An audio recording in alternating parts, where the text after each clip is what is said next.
podcast listeners. This is Ed Franklin with the Ed Franklin No Limits podcast. Remember, you can always contact me at edfranklin.nolimits@gmail.com. If you'd like to be a guest or know somebody who would like to be a guest on my podcast, they're always welcome. We can chat about it before and see if they're a good fit. And I have a good fit today. This is Jennifer Hooper, who I met through Corey Nichols, who I did a podcast with a couple of weeks ago. So welcome, Jennifer. I'm glad you accepted the invitation. Thank you. I'm excited to be here. And I heard that you have your own podcast. Is that what I heard? I do. My podcast is called the Soul Urge Podcast. And what's that? What's kind of the basis of that? Yeah, the focus of that particular podcast is on empowering women entrepreneurs to really step into their confidence, their magic. I kind of alternate between the woo and the do. Okay. So I will have guests like Corey on mine, and she, right. As we know, talks about marketing, and she's such an asset and a helper in terms of, what can we do as business owners? And then on the flip side, I have had people like Akashic Records readers or numerologists, or, more of the, like, I call it magical side of growing a business and mindset. Unless you've listened to my podcast, you may not know I have 7 daughters and a son. Wow. And 17 grandchildren. So I am very in tune with women's success, with their struggles, with all those things. And I don't necessarily like identifying people as a woman CEO versus just a CEO. Sure. But I completely understand the landscape of business, and that there's definitely pay gaps and things like that with women, and that irritates me. Especially, we just had a lawsuit settled in San Diego with a gal named Sandra Moss, who was a TV personality, a newscaster. She just won a big lawsuit because she was getting like half the pay these guys were getting with actually more education. She was a great newscaster.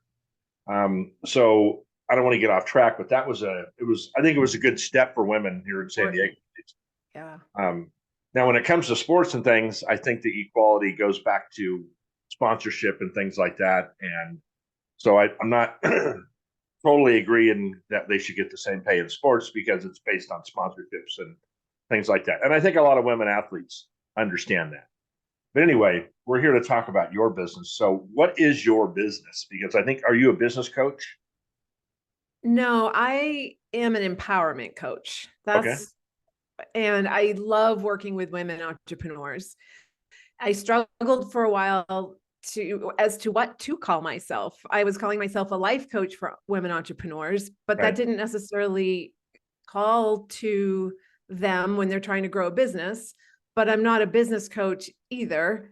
So I'm not going to get in there and talk about your finances and, your strategies and growth and sales and that kind of thing. So it took me a minute to figure out what to call myself, and empowerment coach feels very aligned and congruent with what I do. So my podcast has really 4 pieces to it. It's getting over limitations, telling your story in life, especially in sales. You need to have a story, right? Everybody's got a story that you can engage that customer with. It's no different in a relationship, right? You meet somebody, you tell them your story. Getting over excuses. I'm a great excuse maker. Like, I can come up with any reason not to do something I should be doing. And self-esteem. We're at the lowest point of self-esteem America's ever been in, I think, in the history of America, with the political situation over the last 15 years and COVID and this and that. So I kind of speak to people, and I just did my first live podcast earlier this week, and it was terrible because it was technically terrible. I was just confused because I'd never done a live podcast, but I'll know what to do next week. But I really speak to people about, you cannot operate at a high level if you don't have yourself squared away, right? Mm-hmm. If you enroll in a class in college and you're in a really bad relationship, it's going to be very difficult for you to get as much information out of that class because your mind's on something else. Absolutely. So that's kind of what you're doing. You're kind of getting them squared away personally in their mind, whatever, and then they can. So not just women, but women probably nurture people more than guys do. but someone's always counting on us, right? We have all these kids. I have, if I was working right now, I'd have a boss, I'd have employees, I have grandkids that I'm raising, and I need to be at a high level of personal, you know, uh, what's the word I'm looking for? So I can take care of those people. All those people are counting on me, and that's kind of sounds like what you're doing. Yeah, I would say to your point of, the focus of this podcast, I would say what I do speaks to number 1 and number 4. So helping people get over their Yeah. limitations and also improving their self-esteem. So when Self-esteem I is a big say, one.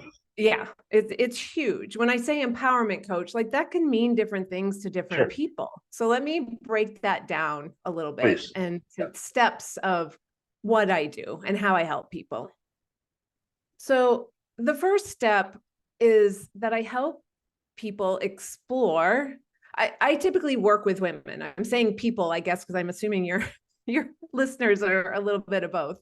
Right. I've worked with men, but I tend to market to women. So I'm going to just say people. I really help them explore and honor the wounding that they've had in life. Huh? So what do I mean by wounding? A wound is trauma. It's an experience from a negative experience from a past period of time or a particular event. And there's a whole range of trauma. Some is more traumatic than others, but it doesn't matter. We all have wounds Right. from living a life. It's not easy from day to day. Huh? So we explore what that wounding is. We give thanks and gratitude for it because it helped us become the person we are today. It gave us strengths, it gave us skills, it gave us resilience, whatever it is. It means different things to different people. 100%. We're kind of That's in the same wheelhouse in that. And I talked okay. a little bit about this week. People tend to want to bleed out to me, right? Which I enjoy. I think it's a trust thing. I think people trust me. They'll tell me things, and I never try to fix anybody, right? Simon Sinek said the other day that he just he just needs someone to sit in the mud with him, right? So Right. sometimes Yeah. people just need to talk and they don't need my advice necessarily. They just need me to sit in the mud with them, and I think that's why people do that because they know I'll do that, right? I don't care Yeah. what time of day it is. I don't care what it is. I'm doing something next week on addiction, and not from an addict's point of view, but from people that have had to deal with an addict or 10, which I have had to. And it's really just about getting in that mud with them. And it sounds like that's kind of what you're getting to. Yeah. It's like being So a witness to their yeah, experiences. yeah. And I Yeah. talked about that, how just because you're 40 doesn't mean they stop, right? Those things are going to either happen to you, around you, they're going to affect you in some way. You got to get back involved, right? And you got to, 100%. yeah, and keep working at that high level and learning, Life nourishing is your 50 brain. 50. Yeah, 50% of the time it's going to be amazing and awesome. And 50% of the time you're going to embrace the suck. yep. It's not going to be great. That's an old Marine term. I love that word. I love that term. My husband is an ex-Marine and There you Army go. guy. So there you go. Embrace the suck. Yeah. So How? after we sort of explore and honor what those experiences have been, then the second step is to release and heal that wounding. And so I have a whole process. I have lots of training and certification and how to do that. I rely on a process called timeline therapy. It's very easy. It doesn't require a lot of time. It's very fast and effective. And then that leads to step 3. Like once that wounding is released and healed, then people are empowered to step into their confidence, to step into their authenticity. We've recovered parts of themselves that they've shut down. We've recovered and given back needs that weren't met in those periods of wounding. And so then they can go forward and, do the opposite of embrace the suck. They can go out and be amazing Sure. and do what they want to do, what lights them up. But When until that, you have dealt with men versus women, yeah, approach it the same way, or is it the things it's change? exactly the same. Yeah, Okay. exactly the same. And men are And responding well to that? mhm, yeah, yeah. I one gentleman I worked with, he his wife referred him to me. She and I are good friends, and I knew him and I'd met him. He had so much anger and so much rage about COVID. Yeah, Okay, this was probably 18 months ago. sure. Like he was angry at the politicians, he was angry at friends, he was angry at the news. He just walked around the world angry. Well, that's his presenting problem, right? So we have presenting problems. Those are the problems that we're that are right in front of us. They're right in front of our face. We're not getting around, we're not getting along with people. We don't have enough money. Our health stinks. Those are our presenting problems. Underneath the presenting problem is a greater problem. A greater problem is some form of repressed negative emotion that is then cross contextualized to different areas of life. So he had this anger that was the presenting problem was COVID, but the greater problem was anger. And that Uh-huh. was not just in the area of life of COVID. Like Right. his wife referred him to me because he was not a lot of fun to be around. But then the root cause problem, those are really vulnerable thoughts and beliefs that we have about ourselves that we picked up, that we decided was our truth unconsciously. We don't do it consciously. And the root cause for him were experiences that he had, some of them, as a child, as the youngest brother of three older brothers who Right. like shoved him in a box and didn't let him come out and play. And so he made it mean about himself that he was unworthy. He wasn't good enough. He didn't deserve to be with his brothers. And that wounding is what he was carrying around. It presented at COVID, but we got it all out. And then his wife texted me and she's like, I don't know what kind of voodoo or magic you did, but he's in like a completely different space now. The voodoo that you do. I had hired a coach last year, maybe the year before, and very similar things. So she kind of dug into some stuff that I had to, get out and think about, right? That I never really thought about. It wasn't necessarily anger, but it was definitely stuff that was limiting me, right? In that ways. And I'm very active on social media for this, and I post something positive every day online, just because I think I need it, and I think other people need it, because I'll always get the, oh my God, I needed that today. Thanks for doing that. And I watched that anger for COVID and Trump and Biden and whoever. We don't do Yeah, politics here, but whoever. you just saw, I mean, people that surprised me that I didn't know had that attitude about whatever, just the anger and the public anger. Like if I was mad about that, I would never do it publicly. That's just my business, right?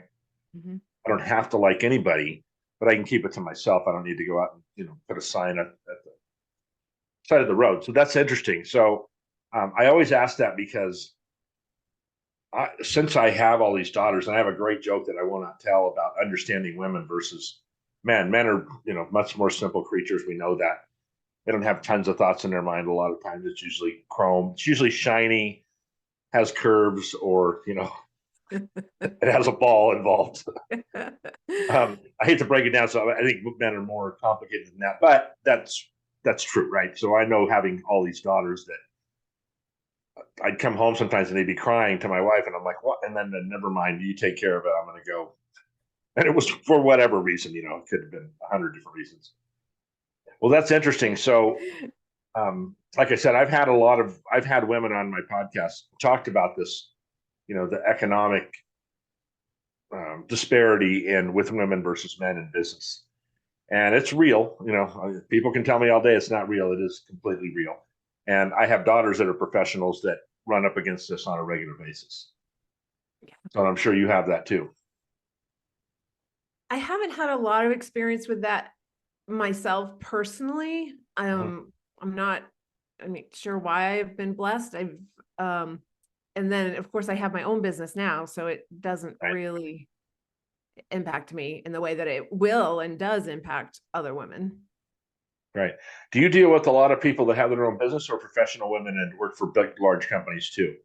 I really tend to attract the entrepreneurial Okay. woman, someone who's a solopreneur, has a couple of people working for her, but she's the leader. She's got the vision. She knows where she's going. I attract a lot of them, but that persona is also not the only, profile that I work with. I work with, anybody who wants to work through their stuff. Have you had your own? Are you degreed in psychology or anything? No, I No. have 3 college diplomas and certifications. None of them are related to this. I am, however, certified in neuro-linguistic programming, timeline therapy, hypnotherapy, Reiki. I'm trained in ICF, which is the International Coaching Federation. I haven't sat for a board exam yet, but So I have a daughter that dabbles in these things too. She lost a child very far into her pregnancy, and it affected her a lot. She now has absolutely. 2 healthy children, but she helps women, not get over, because I don't think you get over it, but she helps women deal with these losses, especially late term losses. And she does that Reiki. I don't really know what that is. I'd have to read up on it. I have another friend that teaches that neurological NLP, right? NLP. Yep. Yeah, that teaches that. That's very interesting. I've been to some of her seminars, and it's quite interesting what goes on with that. Do you have a large? How many people do you deal with on a regular basis at a time? I mean, not, like how many people are you having at Oh, once? Well, not at about once, but clients wise. oh, that's such an interesting question. I would say over the course of a year, I probably one-on-one support 30-ish. Oh wow, that's a And then lot. I also have a community membership program called the Soul Urge Community. And there's a Uh-huh. group of women in there. And I host events and I do coaching, and we're doing a book club next month, things like that. Do you do this virtually or is it live? 100% virtual. Oh, interesting. So you don't go out, Mhm. so you can get people from all over wherever. Yeah. In fact, I'm from Maine. I live in Arizona. Most of my client base is still in New England.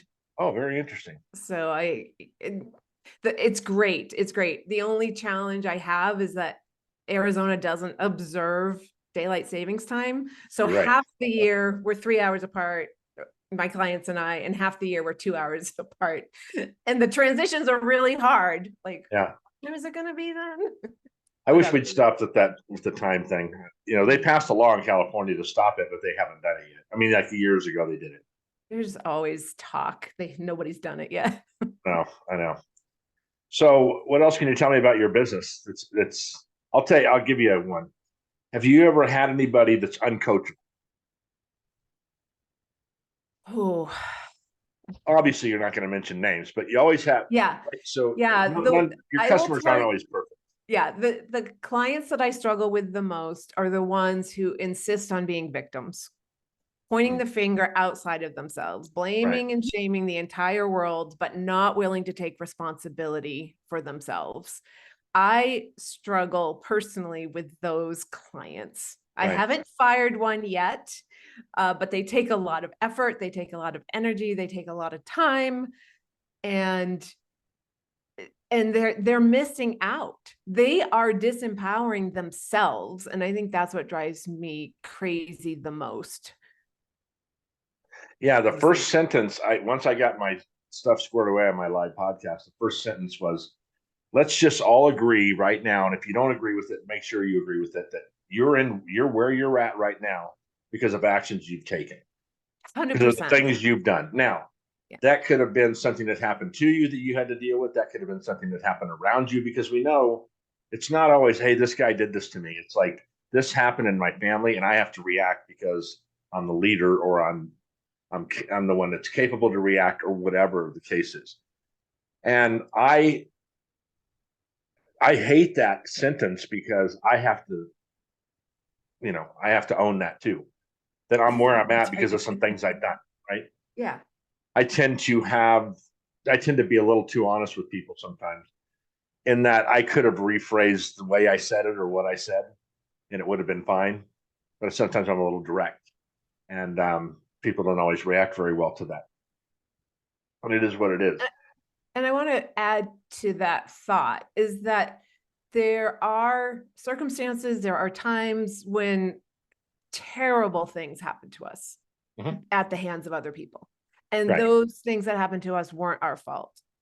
Where we can take responsibility is after we've done some work from whatever the event could be, trauma, abuse, neglect, rape, or violence, you fill in the blank. Is like, what do we do from here? Like, okay, that happened.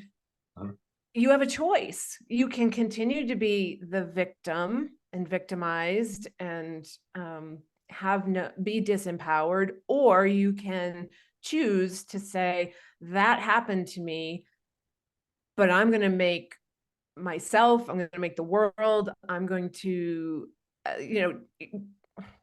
create good from it somehow. Yeah, so I won't tell you what happened, but we had a very like TV movie tragedy in our life about 3 years ago. Changed the course of everybody's life, right? From grandkids to kids to me and my wife. We had to, we had to reevaluate what we were doing and change our whole direction in life not at 25 years old, right? And it has worked out because we've just said, we're just going to do it. This is what we got to do. We need to protect these people. We need to make sure they're taken care of, blah, blah, blah, blah, whatever, without getting into the story. So, yeah. And that's what I've talked about on my podcast before. Is these are things that happen around you. You didn't do it. You weren't involved. You didn't, it just happened. And now you have to either take control of the situation in your own, in your own wheelhouse and say, this is what we got to take care of. Now, I bitch about it sometimes, right? I get angry that it happened and that I had to deal with it because I had a whole different plan in my head. But by the same token, then I go down and just shake it off. If I got to cry in a corner for 2 minutes, I'll do that and then get up and get back to business. So, do you find that since you have so many women clients, do you find that a lot of their, and I don't want to say problems, just a lot of their life is from abuse in a marriage does that pop up? Oh yeah, it definitely pops up. I've helped clients, I think, in all the ways I just mentioned: neglect from childhood, alcoholic and drug addicted parents, money trauma, having to declare bankruptcy or, Right. lose everything, going through divorce. That's trauma. Sure. I understand that one too well. Yeah, same. Yeah. So I was married twice before I met my wife. Now we've been married 20 years now, but, and I actually did a podcast about divorce, how it affected my kids, how I think it affected them and, how they dealt with it. And I think for the most part, they all came out of it pretty good. Thank God for my wife now, because we have this great relationship and the kids got to see more of that than the failed ones. Right. And, however, I did in my podcast, it wasn't about throwing stones at my ex-wives. It was about how we both were not ready to get married, probably. And we both had issues that we probably should have got worked out. That it's funny because I'm a Catholic and they'll send you to these pre-Cana classes, right? Premarital classes. And what they sent, my wife and I both got an annulment so we could get married in the Catholic Church. And we went to one of these pre-marriage classes. Well, we had already been married. And I said, first of all, I could teach this class better than any of you could teach it. Secondly, 2 hours of a class isn't going to help 20-year marriage. You guys, you should be having 2 hours. You should be having a 6-month class about marriage, and you'd probably lose a lot of marriage people, but you wouldn't have a lot of divorces either if people really knew what they were getting into. So that was kind of what my divorce podcast. So I don't know how old you are. I know that how old I am. I'll be 61 this year, and we were raised in a different time, right? This is a whole different generation.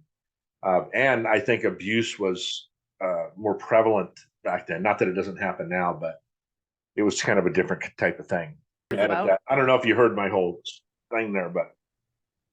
No, not the whole thing. I What I don't was think. saying is, I don't know how old you are, but I'll be 61 this year. We were raised in a different environment Yes. socially, right, than now. Not that there wasn't abuse, not that abuse doesn't happen now, but back then there was definitely, wow, talk about women. I mean, I know I have two sisters on my mom. The difference in the respect they got socially versus what I hope has changed now. So I think you had a lot more women that were abused back then. If that Oh, makes I see. if that makes any sense Yeah, to you, right? it was usually hidden and not talked about or Right. supported, Well, we you had know. these men. I mean, I grew up in this environment with my mom would let me do anything, right? But not my sisters. So Mm, my dad was allowed to do anything. No one questioned him. She didn't question me. And I don't, it's not my mom's fault. That's the way she was raised too. You don't question what men right. do. I mean, what I did versus what my sisters were allowed to do. And I wasn't really a kid. I was a good kid. I didn't take advantage of it. But looking back, I'm like, good Lord, mom, why did you let me even do that? I mean, she just would not Yeah, question me, right? And it's interesting. funny when my kids, as they were getting older, when I turned 18, to me, it was, I could do anything I wanted to, right? And no one questioned you. I questioned my kids more after they Mhm, were 18, mhm. right? Even though they're legally, they can do it. I would be like, hey, why are you doing that? This is what it's going to lead to. And of course, they didn't listen all the time, but very different environment than when we grew up versus today. Oh yeah, absolutely. I, I What believe is that the too. age group of your clients, do you think? I would say between 40 and 70. Yeah, see, so you're Actually, in that. yeah. Yeah, Those I'm are those women from 55. our, No, I'm 54. Oh, I just made myself a year older. I'm only 54, I think. so those are those women that society I was talking about. Yeah, So you're going to have in 30 years, you're going to have a whole different set of problems, right? When women or men are going to get yeah. therapy or coaching, there's going to be a whole different Gosh. dynamic to the problems that, because we humans are so good at causing problems, right? We Oh just, yeah. we're just so good at it. I mean, if we get solve one, we just start two more, right? It kind of seems like we're always in this cyclical thing where we just want to cause problems. Right. Yeah, we do get in our own way all too Yeah. often. What is the most common thing you're asked to not fix, but you know what I mean? What's the most common situation you see? Oh, the presenting problems are all over the place. Yeah. Um, money, relationships, business, health. But I've noticed that the fundamental root cause problems are almost always universal. Unworthy, Yes. undeserving, Yeah. not good enough, unresolved anger, betrayal, hurt, sadness, So I've done a uh, podcast on rage, worthiness. I've done a dread. podcast on expectations. So a lot of times my wife and I, since we were already married, we dated for 4 years and we didn't live together. We kind of cohabitated at the house, but we didn't live together, kind of because they all kids went to the same school, and we had a lot of discussions about expectations. And since I already had kids and I was a single parent, she was a single parent, we had to. It was different from when you have kids as a married couple because I had to take care of my kids. They were my priority, not her. Right? We just had to Mhm. flip things a little bit, Absolutely. Yeah. and so we kind of knew what was expected of each other by the time we got married. Versus a lot of people that go, "Oh, it's great." And I've heard my daughter say this, "He'll change," and I'm like, "No, he will not Oh, change." nope, nope, nope. Red flag. In fact, what he's doing now is going to multiply by 10. And I've watched my daughters get into a relationship and said, "Man, this is I'm just telling you. I've been Isn't it around." And hard to they be a no, parent sometimes? You can you see the don't train wreck understand. happening and they don't even know they're on the train. Yeah. They're like, you don't understand, Dad. I love him. And I'm like, oh, I understand tons. I learned just a couple things in my 61 years. So, Yeah. And I've always, had this theory of giving my kids enough rope to experiment, to make of mistakes, course, fail, but not enough to hang themselves. So, well, a you know, couple of them went off and jumped off that hang and uh, what they used to call those stocks. They jumped off on their own. But everybody's back. I think my biggest success with kids now is they'll all talk to me. Like, no one's mad at me. We can have discussions about life. We can, That's amazing. so that's cool because I know a lot of parents that just don't talk to their kids. Congratulations. That's Kids not don't easy. communicate. Yeah. So that's a good thing. Well, I love every concept you have. I think it's a cool, uh, I think I always kid about, I said, I think we should all get a psychologist when we're born. We should like get a psychologist, right? Because There at you some go. point, Right? Yeah. yes, you're attached to this guy or this woman, and this is who you're going to be talking to for the next 50 years, hopefully. Um, we all need someone to talk to. We all need someone to sit in the mud with, right? And because listen, uh, life is screwed up sometimes. You just you And it's gotta, also short. It's also yeah, short. So, let's pick up the pieces from the screw ups and enjoy the next chapters. That's my philosophy.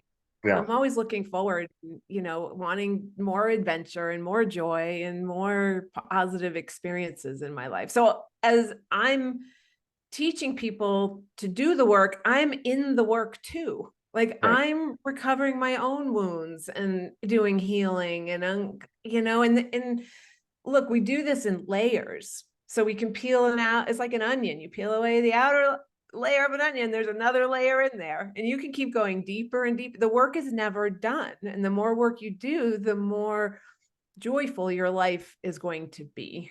You and I are so aligned on things. It's what you just said about, I always tell my listeners, I'm not telling you this because I'm a professional and I know it. I'm telling you this because I'm going through it too.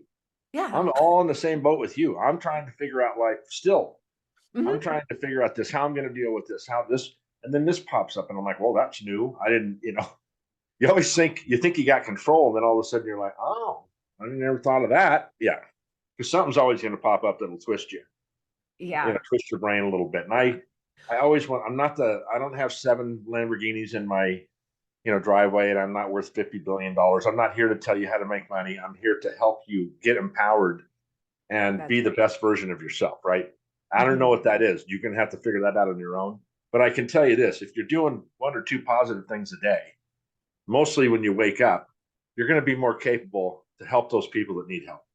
Because if you're like me, you're just in a nurturing situation where I'm that person people look to. I have kids, I have grandkids. So I've got to be, I went to the gym before we did this because I know I have to do something for me, right? And get me able to handle whatever comes up. And I think it's important that we put nutrition in our brain too. Read, watch TV, whatever Absolutely. good TV. You don't need to watch The Bachelor, but I think something educational would be better. It's okay to have a guilty pleasure from time to Yeah, time. you can. I actually drink alcohol. My wife doesn't, so she'll say, "Well, you're having a drink. I'm having a Snickers bar." So that's our There little. you go. Yeah, Yeah.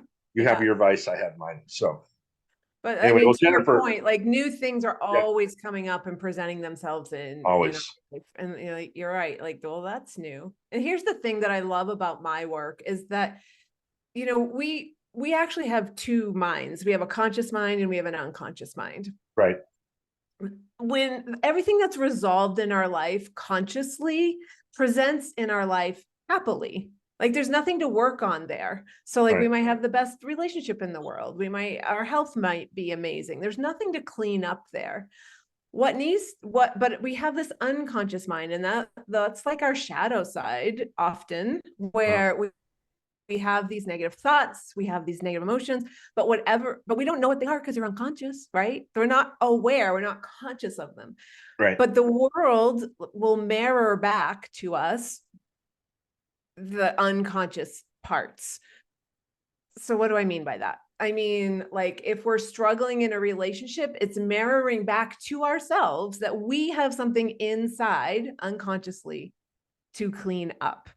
And Right. so my work is faster than therapy because we get to the unconscious and clean things up at the unconscious level rather than having to relive, let's say, old trauma or current trauma and dissect it and get in there and do all the details. We don't have to do that to make such a powerful impact. And I don't know if you can tell, but that I get excited about that. That No, I lights me get up. it. Yeah. And I do too. When I'm talking to people, I get that excitement. It's funny when you look back. So economically, no one's where they want to be right now unless you're got a gazillion dollars. And everyone said, and then I feel sometimes like I should have known this was coming. Well, if I would have known it was coming, I'd have a gazillion dollars, right? No one knew it was coming. The president, no one knew. I mean, they may have designed it if you're a conspiracy theorist, but no one knew. No one knew about COVID. No one knew about anything. And it's funny when Kobe Bryant lost his life in that accident, helicopter accident, there was a little article down in the bottom of the paper that said something about COVID, and it was in China. And I'm like, who cares? It's in China. Yeah. Just keep making my Nikes or whatever. That's rude to say, um, but then obviously it became a deal. I remember Friday the 13th, we got the thing on the email that said the kids are going to be out for a couple of days because of this COVID thing. And I'm like, oh, well, we can manage a couple of days, no big deal. Of course, that turned into a year and a half. But yeah, we don't know what's coming. That's my point to that. You just have no idea. And I had this cute girl tell me one time they had a baby. I know the mom and everybody, the mother of the daughter. And she goes, I'm going to be one of those parents that parents far beyond 18 years old. And I said, did I miss a box where I could check that? You think it stops? You think Right. any kid stops at 18? Really? Because if that's the case, I want a refund. I want to check that box next time. I have a 37 this year old daughter. And then boom, boom, boom, boom, when they go down from there. And I'm like, man, I'm still, still call me. And I love that she does, that we can have conversations about her child and life and all those things. So, and I'm so grateful. There were times in my young adulthood, or actually older adulthood, when I got divorced. I'm so grateful that I had parents that could lend me an emotional ear, a place to stay, just comfort. Yeah, it never ends. It never ends. No, I had a great relationship with my mom. She passed away too young, but after my dad passed away, we were together a lot. And I worked nights and I'd come home in the morning and we'd have these amazing conversations where I got to know her as a person and a mom, and all those things. Got to learn about the way she grew up and things. And it was just never a regret with my mom because we had this wonderful relationship. And I wasn't a mama's boy by any means. It was just that we could talk like peers at some level, and it was amazing. Nice. So anyway, well, Jennifer, I love your business and I can't wait to get this podcast out. But like I said, hang on, let me do this outro and then we'll just chat for a few minutes if you don't mind. Yeah. So this is another amazing guest, you guys. Look how good I am at getting people. You can always contact me at edfranklin.nolimits@gmail.com. If you'd like to be a guest or have a great idea for someone who could be a guest, I'd love to have them. Please listen to me. You guys know where to listen to me. But if you go to my YouTube channel, please subscribe. Again, edfranklin.nolimits@gmail.com. I'll have another live podcast next week. And this one it'll run when it runs. So have a great day. Talk to everybody soon.